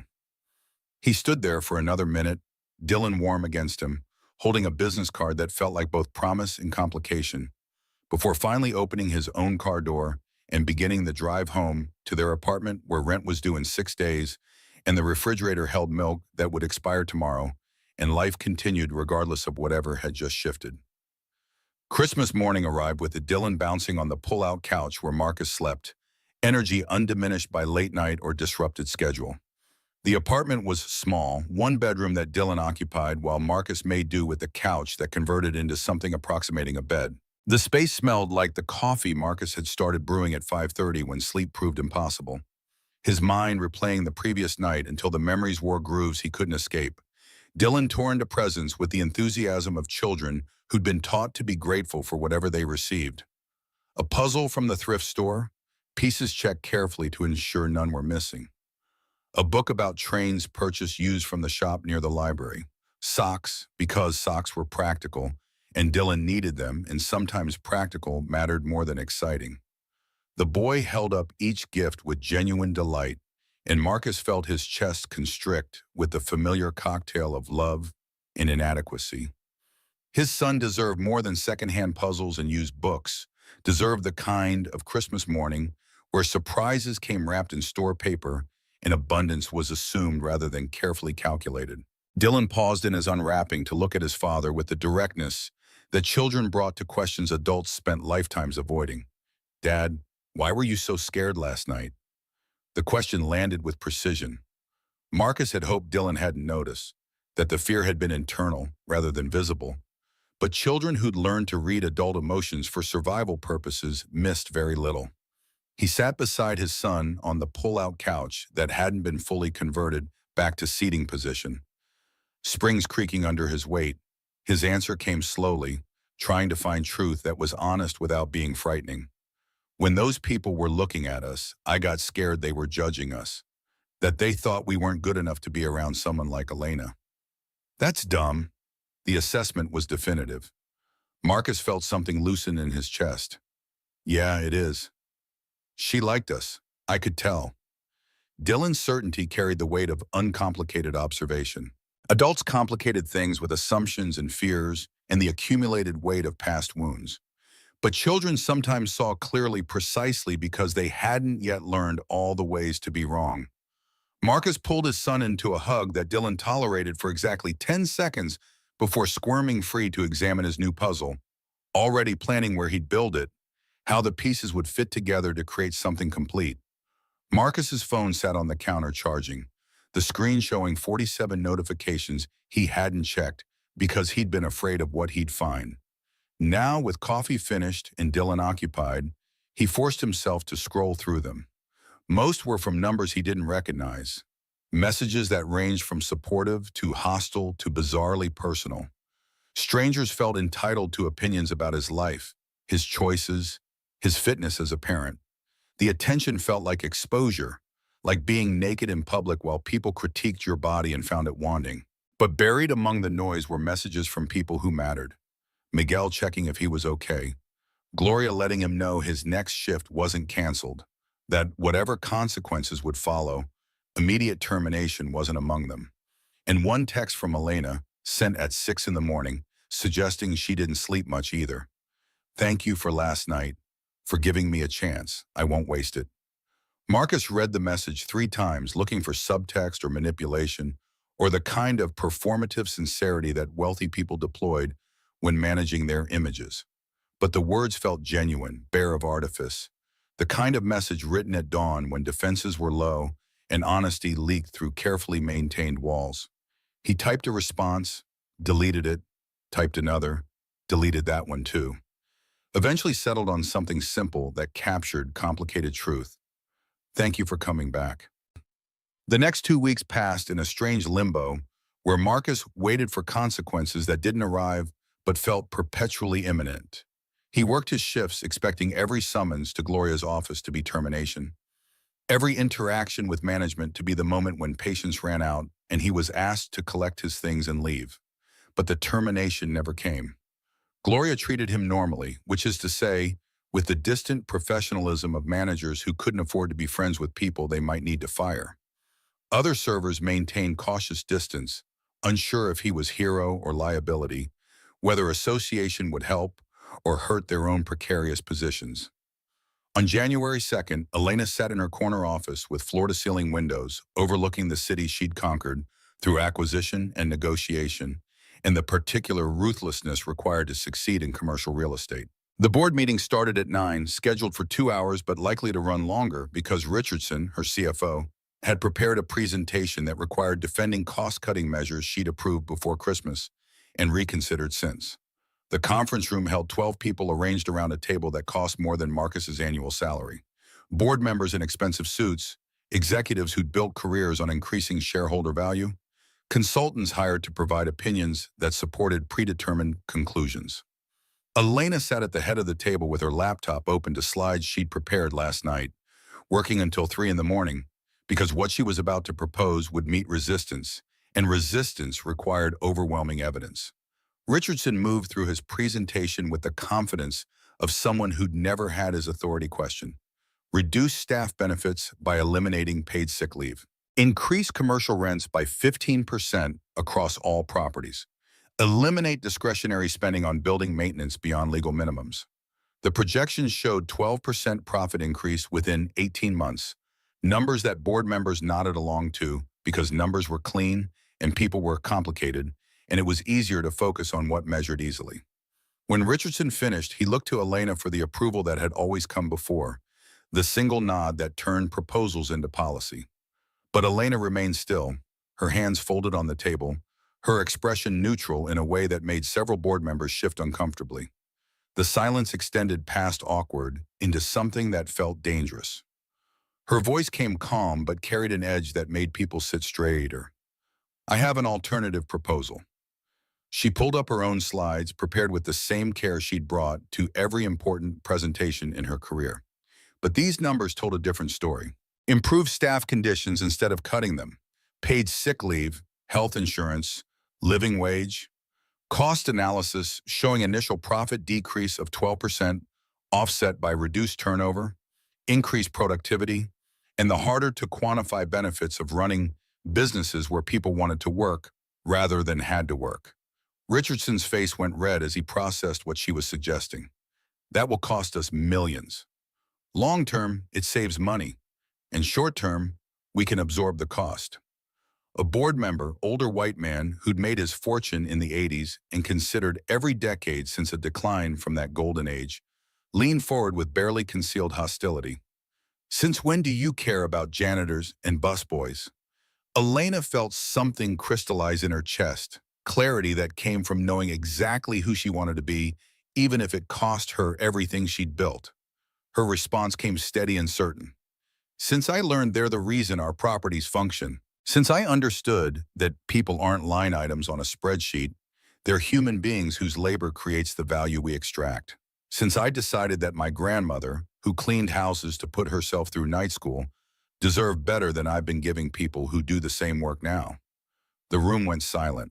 Board members exchanged glances that communicated concern about their CEO's sudden attack of conscience, calculations about whether this was temporary aberration or a permanent problem. Richardson found his voice first, professional and cutting. You're letting emotion influence business decisions. No, for the first time in 10 years, I'm letting humanity guide them. The phrase hung in the air, challenge and declaration, and the line drawn that separated who she'd been from who she was choosing to become. The meeting devolved into arguments about fiduciary responsibility and shareholder value, and all the language deployed to justify prioritizing profit over people. But Elena held firm, using every negotiation skill she'd developed, every tactic she'd mastered, every bit of leverage her controlling interest provided. By noon, when they broke for lunch that no one wanted to eat, she'd won. The policy changes would proceed, staff would get benefits, rents would stay stable. It would cost her personally because her compensation was tied to profit margins, but that seemed appropriate. Consequences for choosing differently should be borne by the person making the choice. She returned to her office and called Marcus. The number she'd entered into her phone saved under his full name because informal diminutives felt presumptuous. He answered on the third ring, his voice carrying the ambient noise of somewhere public. Her words came before he could speak. I did something today. I wanted you to know. She told him about the board meeting, about the policies she'd implemented, about choosing to run her business differently even if it cost her. She wasn't looking for praise or validation, just wanted him to understand that Christmas Eve had changed something fundamental. That connection had consequences that extended beyond the personal into the practical. Marcus listened without interrupting, processing implications he couldn't quite calculate. When she finished, his response came quiet. Elena, you didn't have to do that. Yes, I did. Not for you specifically. For everyone who works in buildings I own and deserves better than I've been giving. Still, thank you. The gratitude in his voice carried weight that numbers couldn't capture. The understanding that lives would be concretely better because of decisions she'd made in conference rooms he'd never enter. Elena felt something in her chest that might have been pride, or might have been the unfamiliar sensation of acting from values rather than calculation, of choosing right over profitable, and discovering the two weren't always opposed. She changed subjects before emotion could overwhelm her voice. There's something else. Dylan mentioned a school concert next month. I was wondering if I could come. The request hung between them, weighted with implications about where this was going, what they were building, whether invitations to school concerts meant they were friends or something else or something that didn't have names yet. Marcus felt his throat tighten with the question he couldn't avoid. You really want to sit in an elementary school cafeteria listening to 7-year-olds sing off-key? I really do. The sincerity was unmistakable. Marcus closed his eyes and made the decision that felt both inevitable and terrifying. Dylan would love that. Text me and I'll send you the details. February arrived with cold that felt personal, temperatures dropping below zero, and staying there with the stubbornness of winter that wouldn't yield to anyone's desire for spring. The elementary school cafeteria smelled like industrial cleaner and the ghost of 1,000 lunches. That particular scent that existed in every public school regardless of location or budget. Folding chairs had been arranged in rows facing a makeshift stage where children fidgeted in their assigned positions. Nervous energy barely contained by teachers who reminded them to stand still and smile and remember the words they'd been practicing for 6 weeks. Marcus sat in the third row, having arrived early to claim decent seats, and watched the door with anxiety that felt disproportionate to the situation. Elena had confirmed she was coming, but confirmation didn't guarantee arrival, and part of him wondered if this had been performative kindness that would evaporate when confronted with the reality of elementary school concerts and cafeterias that smelled like disinfectant and disappointment. But then she was there, pushing through the doors at 5 minutes before start time, wearing jeans and a sweater that probably still cost more than Marcus's monthly rent, but which looked deliberately casual, like she'd considered what to wear to a school concert and made conscious choice not to appear ostentatiously wealthy. She spotted him and smiled, the expression reaching her eyes in a way that made his heart do something complicated in his chest, and made her way through the crowd to the empty seat he'd saved beside him. Her voice came slightly breathless. I wasn't sure about parking. Had to circle twice. You made it. That's what matters. They sat in comfortable silence while the cafeteria filled with families, the noise level rising as children spotted parents and waved with enthusiasm that teachers tried to contain. Elena watched it all with an expression Marcus couldn't quite read, something between longing and pain, and a tenderness that looked like it might hurt. He wondered what she was thinking, whether she regretted coming, whether this was too much domesticity for someone whose life existed in conference rooms and corner offices. The concert began with the principal's welcome that went on too long, followed by the music teacher's explanation of the program that no one needed, and finally the children launched into their first song with enthusiasm that exceeded their pitch accuracy. Dylan stood in the front row, his voice blending with 30 other voices into something that approximated harmony, his face serious with concentration. Elena leaned forward in her chair, attention focused entirely on Dylan, and when he sang his brief solo, 2 lines about stars and dreams, she clapped louder than anyone else in the cafeteria, standing ovation that made other parents look over with curiosity. After the concert, when children flooded into the audience to find their families, Dylan launched himself at Elena with the unself-conscious affection of children who hadn't yet learned to guard their hearts. She caught him with a laugh that sounded surprised and delighted, holding him for a moment before setting him down to accept the program he thrust at her, his finger pointing to where his name appeared in small print. His voice came fast with excitement. Did you hear my solo? I didn't mess up even though I was nervous. Elena's response came with absolute sincerity. You were perfect. Best singer in the whole concert. That's not true. Sarah has better pitch, but thank you anyway. The honesty made Elena laugh again, this time with something that sounded like joy, uncomplicated and genuine. Marcus watched them together, watched Elena crouch down to Dylan's level to examine his program more closely, watched his son explain the songs they'd sung and why they'd chosen them, and felt something shift in his chest. This wasn't performance. This was someone genuinely interested in his son's life, showing up because it mattered, making space in a schedule that was probably packed with important meetings to sit in an elementary school cafeteria and applaud off-key singing. They went for pizza afterward, Dylan's choice of the cheap place 3 blocks from the school where slices were $2, and the ambiance was fluorescent lighting and plastic tables.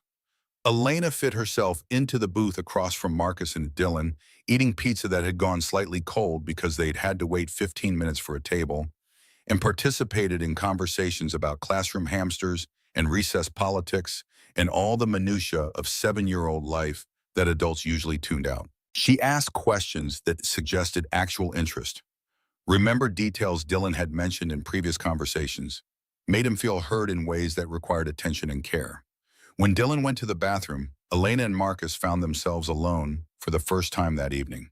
The space between them felt charged with possibility, the kind of moment where things could be said that would change what came after. Marcus studied her face, looking for signs of performance or obligation, but found only openness and something that might have been hope.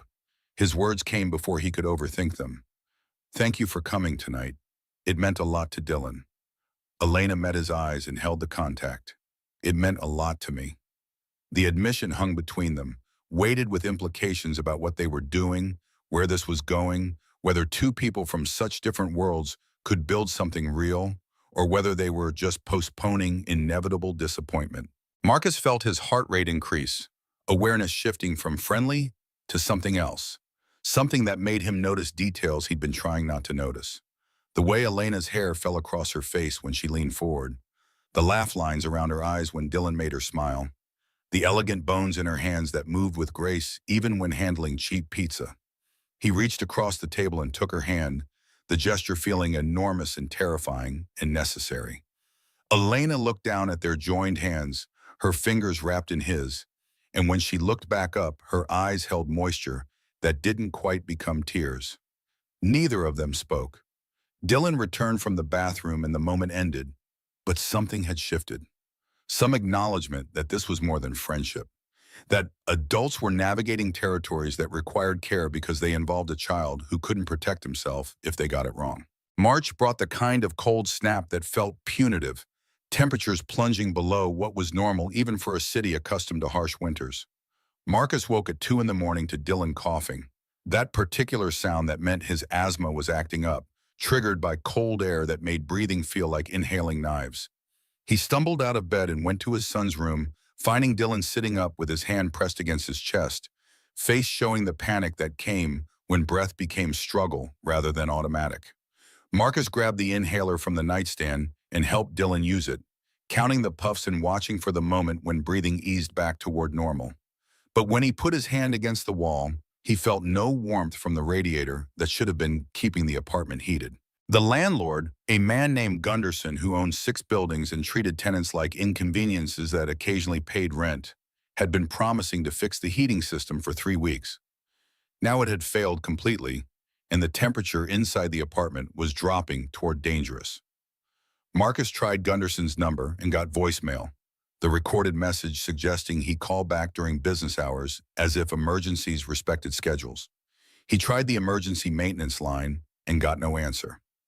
Dylan coughed again, the sound wet and painful, and Marcus felt panic flood his system.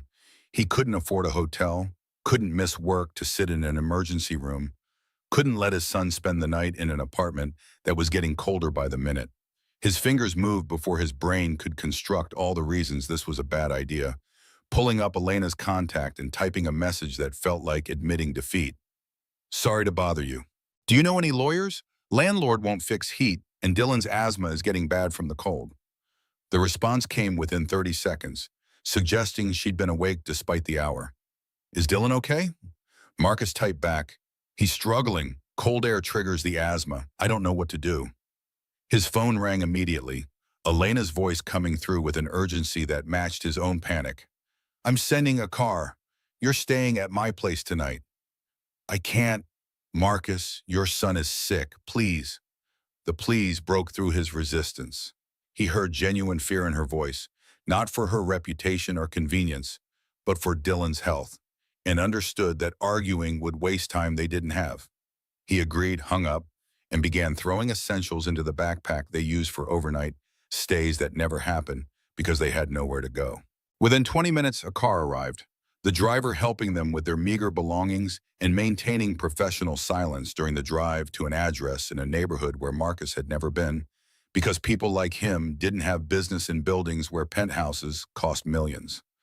Elena met them in the lobby, her hair loose and wearing sweatpants that looked expensive even in their casualness, and took one look at Dylan before steering them toward the elevator. She'd ordered a humidifier that arrived 10 minutes after they did, had set up a nebulizer she'd apparently had delivered sometime in the previous hour, and transformed her guest room into something approximating a medical facility. She stayed with Dylan while Marcus showered, reading to him until his breathing eased and sleep became possible. And when Marcus returned, he found her sitting beside the bed with her hand on Dylan's shoulder, like she was afraid he'd stop breathing if she let go. They stood in the hallway outside the guest room, speaking in whispers so they wouldn't wake the boy who'd finally found rest. Elena's face showed exhaustion that came from more than lost sleep, the weight of caring about someone whose vulnerability you couldn't eliminate through money or power or any of the tools she'd mastered. Her voice came soft. I called your landlord from the car, explained the consequences of not complying with housing codes. He'll have heat fixed by morning.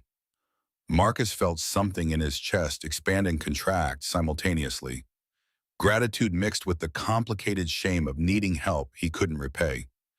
You didn't have to do that. Yes, I did. You'd do the same for me. The certainty in her voice suggested she believed it, that she'd moved past seeing him as charity case or service project into understanding they were building something reciprocal, that care moved both directions regardless of bank balances. Marcus realized with sudden clarity that she was right. He would do the same for her. He would do anything for her, not because of what she could provide, but because somewhere in the weeks since Christmas Eve, she'd become essential to his life in ways he hadn't planned and couldn't undo. They stood in her enormous kitchen, the space bigger than his entire apartment, and she made hot chocolate that probably cost more per cup than his grocery budget for a week. 3 mugs arranged on her marble counter, the third waiting for when Dylan woke. The domesticity of it felt surreal, CEO and maintenance workers sharing hot chocolate at 3 in the morning while his son slept in her guest room. but it also felt right in ways that transcended logic. Elena broke the silence first. This penthouse has been empty for 5 years. I bought it furnished, never changed anything, used it as a place to sleep between work and more work. She paused, looking around the space like she was seeing it for the first time. Tonight, with you both here, it feels like a home.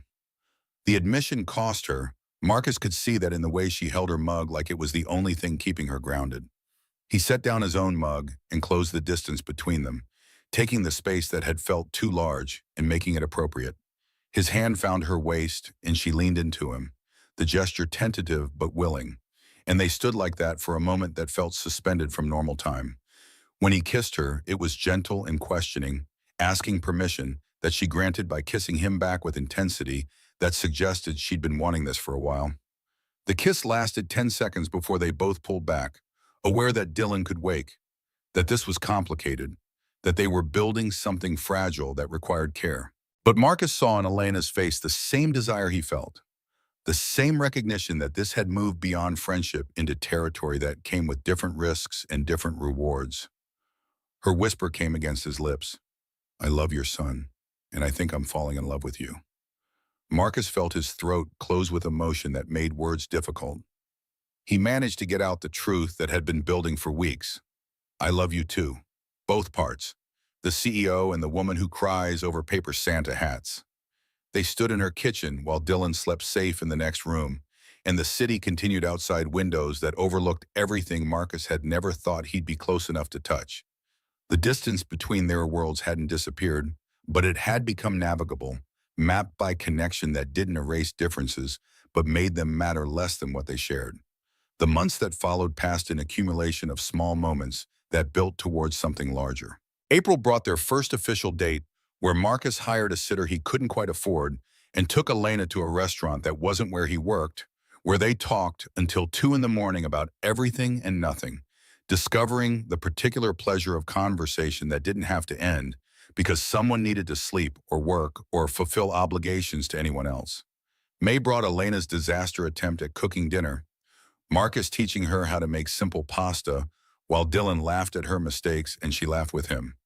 The three of them comfortable in Marcus's small kitchen in ways that transcended the space's limitations.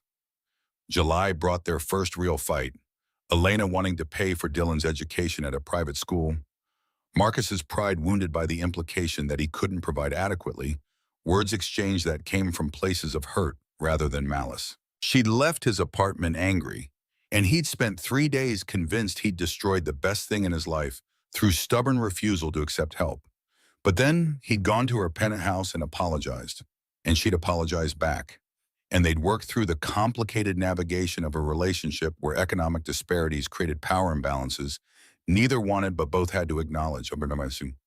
She told him she loved him, the words coming in the middle of their apology, slipping out like they couldn't be contained any longer. He'd pulled her close and told her the same, and they'd made promises about communication and honesty and working through hard things because what they were building mattered more than pride or comfort or the easy path of giving up when things got difficult. By the time Christmas returned, they'd built something real. Not perfect, not without complications, but real in ways that mattered. December 24th found them at table 17 in the restaurant where everything had started, the three of them together in the spot that had once been set for one. Marcus had reserved it weeks in advance using the employee discount policy Elena had implemented, the changes she'd made affecting everyone who worked in buildings she owned, their lives concretely better because she'd chosen to act differently. Dylan wore the same paper Santa hat, now nearly destroyed but preserved with tape and determination because it had become symbol of something important. Elena brought gifts that were thoughtful rather than expensive. A framed version of the original hat under glass so Dylan could keep the real one safe. Small acknowledgments that she understood value wasn't measured in dollars. They ordered too much food and shared everything, the way families did, and laughed when Dylan knocked over his water glass and Marcus caught it mid-fall with reflexes that came from years of restaurant work. Elena set down her fork near the end of the meal, nervous energy visible in the way her hands moved. She pulled a small box from her purse and opened it to reveal 2 necklaces, each with a pendant that held a photo of the three of them from the school concert months earlier. The other side of each pendant was engraved with words that made Marcus's throat tight. Family is who you choose. Her voice shook slightly as she spoke.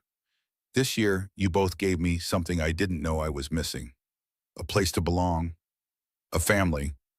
I'm not trying to replace anyone or claim something I haven't earned, but I wanted to be part of this, officially, if you'll have me. Dylan's response came without hesitation. Like a godmother. Or just family. Whatever feels right. Marcus felt tears press against his eyes, the kind that came from overwhelming emotion rather than pain. Elena, you already are family. You have been for months. But Marcus had his own surprise, his own moment he'd been planning for weeks and second-guessing every day since. He pulled a small box from his pocket, simpler than anything Elena could have purchased but chosen with care from a jeweler who'd let him make payments over 3 months.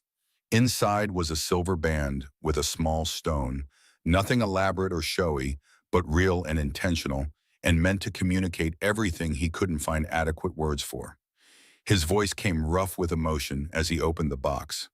Elena, I know we've only been together a year, and I can't give you penthouses or fancy vacations or any of the things you're used to. He paused, gathering courage. But I can give you this. Every morning, I'll make your coffee. Every night, I'll listen to your day. When you're lonely, I'll be there. When you're scared, I'll hold you. Will you marry me? Elena stared at the ring like it was the most valuable thing she'd ever seen, which perhaps it was because value wasn't about money, but about what things meant. Tears streamed down her face, unchecked and unashamed, and she nodded so vigorously words would have been redundant. Marcus slid the ring onto her finger, his hands shaking, and Dylan clapped with enthusiasm that made other diners look over and smile. The restaurant broke into applause, strangers celebrating their moment with genuine joy. Gloria came from the kitchen with tears on her face. Miguel whistled from the service station, and for 3 minutes, Table 17 became the center of something beautiful and unplanned, proof that sometimes the universe arranged itself toward happiness, despite all evidence suggesting otherwise. They were married in October, small ceremony in the restaurant after closing, Gloria as Elena's maid of honor, and Miguel as Marcus's best man. Dylan carried the rings with solemnity that made the adults fight back tears, wearing a new paper Santa hat he'd made specifically for the occasion. Elena wore a simple dress that Marcus thought made her look more beautiful than any designer gown could have. And when they exchanged vows at Table 17, promising to choose each other every day regardless of what came, there wasn't a dry eye in the room. Now, one more Christmas later, they returned to their table with rings on their fingers, and a life built from choosing each other when logic suggested they shouldn't work, but love insisted they would. Elena had stepped back from the CEO role, hiring a COO to handle daily operations, while she maintained board position in strategic oversight, but carved out time for things that mattered. Morning coffee with Marcus, Dylan's school events, lazy Sundays where they did nothing productive and everything important. Gloria brought them dessert with a note that said, "On the house," and a wink that said she'd known all along this would work out somehow. They ate it slowly, savoring both the sweetness and the moment. 3 people who'd found each other in a service alcove on Christmas Eve and built something that started with a cupcake and became a family. Elena looked at both of them. These 2 people who'd saved her from a life that looked successful but felt empty. I still keep that paper Santa hat in my office. I look at it every day and remember. Dylan grinned. You can make a new one next year. My class does it every December. Teachers let parents come. I would love that. Marcus pulled them both into an embrace. This family that made no sense on paper but perfect sense in practice. Outside, snow fell on the city, where millions of people moved through their individual lives, most of them alone in crowds, most of them searching for connection they hadn't found. But inside the restaurant, at Table 17, that was now always set for 3, they'd found what everyone was looking for. Not perfection, not lives without struggle or pain or the complicated navigation of differences that would never fully disappear, but belonging, the real kind, the kind that said you can sit with us, not because of what you have or what you can provide, but because you're here and that's enough. Elena spoke the truth that had taken her 34 years to learn. I spent my whole life building an empire, but I forgot to build a life.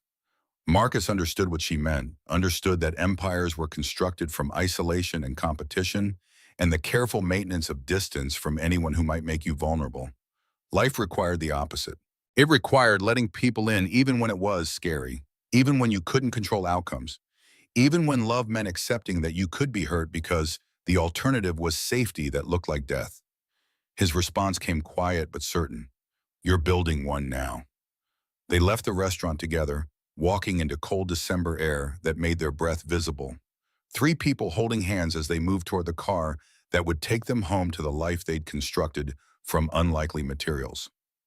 Behind them, the restaurant glowed with warmth and light and the sound of families celebrating together. Table 17 would be reset tomorrow for new diners who'd never know its history, the moments that had unfolded there, the lives that had changed because someone had been brave enough to ask if they could join, and someone else had been brave enough to say yes.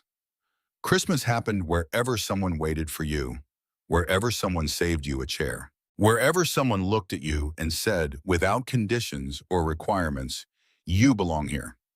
Elena had learned that lesson in a service alcove from a 7-year-old boy with a paper Santa hat and his father who'd been terrified and brave enough to let her in anyway. Now she carried that knowledge forward into a future that looked nothing like what she'd planned, but everything like what she'd needed. Not empire, not conquest, just love, complicated and messy, and absolutely worth every risk required to reach it.